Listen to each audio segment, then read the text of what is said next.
we want kids to be good at math, all right, they've got to free up enough working memory to be able to process information. And if they're struggling with those low-level facts, there is no working memory left over. That's what we see.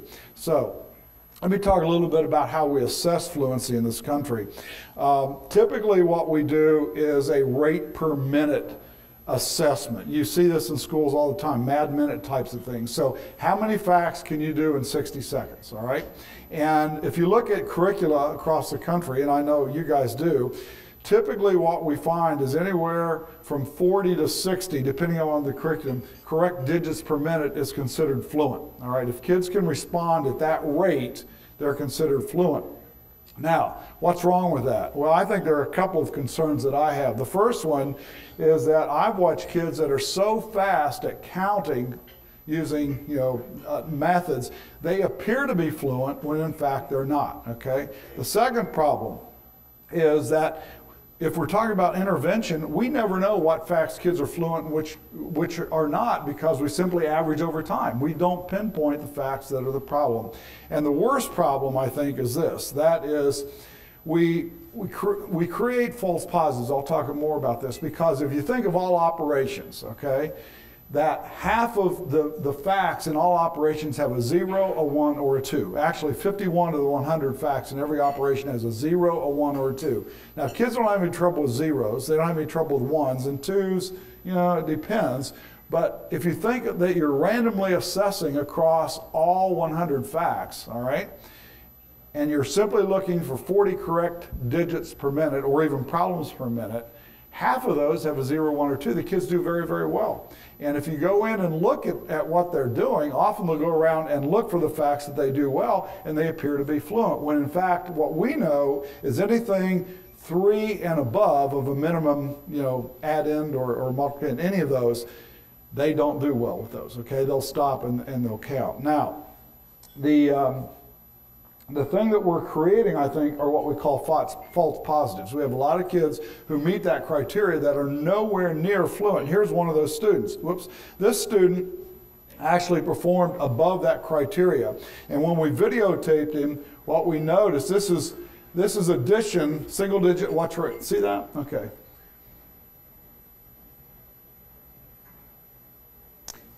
What we noticed about him when we video went back and looked at any fact that had an add-in of 3 or greater, he stopped and counted. Now, what happens is because we randomly distributed these, there are a lot of facts with 0. They see all of that whole row? He did fine on that row because it had a 0, a 1, or a 2 in it. And so when we did his rate at the end, he looked fine, when in fact we watched him sit there and count. He was reconstructing those facts, and that's the problem. We've approached this a little differently. We've taken some work by Groen and Parkman, who in the 70s talked about something called chronometric analysis, and that is you don't average across facts. Each fact, you look at the response latency for that fact, and by doing that, you know exactly which facts are fluent and which facts are not. And the way you do that is that you measure the response latency for each response. And what you end up with then is a time, a time for that fact. And you set some criteria. We use 0.8 seconds, and I won't spend time today talking about why we selected that, but over the years we've found that is a good response latency to determine whether a fact is fluent or not. Anyway, anything that falls above 0.8 seconds we would consider non-fluent. Anything under 0.8 seconds we would consider fluent. When you plot these against time, in other words, here's the minimum add-in for addition. 0, 1, 2, 3, and 4. This is time of response. What we typically see are students who are not fluent. As you see, when the minimum add-in is 0, they clump together. And they're faster than when the minimum add-in is 1, or when the minimum add-in is 2, or 3, or 4. And what we see is this linear relationship between the size of the minimum add-in and the response latency. And you can predict then kids who are fluent and not based upon where those times fall. Now, what's interesting, consistently we see 0 plus 0, 1 plus 1, 2 plus 2, 3 plus 3, and 4 plus 4 do not fall in that regression line. All right? And there's a reason for that. They've memorized those facts. There's some reason, and maybe you guys know the answer. I've studied this for years, For some reason, kids memorize their doubles. All right, and they do not fall on the regression line. As it turns out, in our research, that became very, very important, and I'll talk about that later. But what you get is this nice relationship between time and minimum add-in. To do this, though, we got to have a computer. You can't sit there with a stopwatch and do it. It's just not possible. Okay, so we've moved to a chronometric analysis on the computer.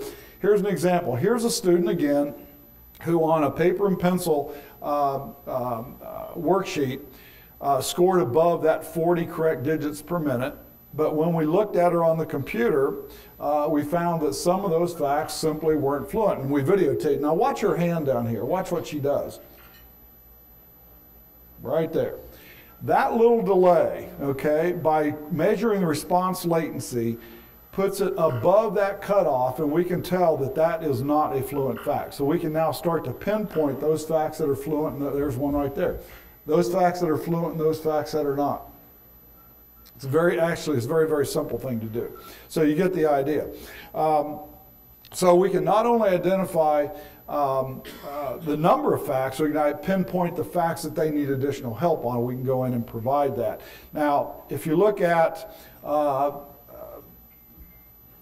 very, very typical profile of kids that we look at, where you see these zeros tightly clumped together, the ones tightly clumped together. You start getting more variability in twos. Some of these they know, some they don't. But look at the threes. From 3 up, you get that nice linear regression where they are counting. And down here we get the doubles. All right, that is just a classic profile of kids that we look at. Now we can take this chronometric analysis and actually create a matrix. And everything that's highlighted is a fact that they respond under 0.8 seconds. Everything that's in the blue is over that, telling us they're sitting there and they're counting on their fingers to do that. If I could make a wish or have a wish, it would be that every kid in this country has a profile that looks like this for every operation. That is, it doesn't matter what the fact is, they're responding under that, under that second or 0.8 seconds.